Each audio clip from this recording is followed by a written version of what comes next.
So most of the womens చాలా true and చాలా సెల్ఫ్లెస్గా ఉంటారు. That's the biggest mistake. So when you're giving selflessly, చాలా సెల్ఫ్లెస్గా నువ్వు పక్కన వాళ్ళకి యునో యువర్ లవ్, అఫెక్షన్ ప్రతిదీ నువ్వు ఇచ్చేస్తూ ఉంటే, అదర్ పర్సన్ ఎవరైతే ఉంటారో the other side of coin you don't know, వాళ్ళు చాలా టేక్ ఇట్ యాజ్ గ్రాంటెడ్గా తీసుకుంటారు.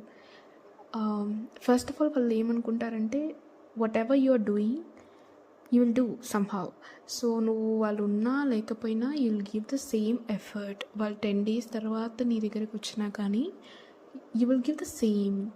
అండ్ వాళ్ళు అది చాలా చెనువుగా తీసుకుంటారు. అండ్ ఆ ప్రాసెస్లో for every women I need to say that don't lose your self respect. Self respect is main important for every women out there. So ఆ ప్రాసెస్లో నువ్వు నీ సెల్ఫ్ రెస్పెక్ట్ని పోగొట్టుకుంటే, so you're losing yourself. So first please love yourself అంతే. So rather than chasing some of this dustbin, please create your life like beautiful, not like mess anymore. So అంతే నేను చెప్పాలనుకున్నాను. So yeah, that's it.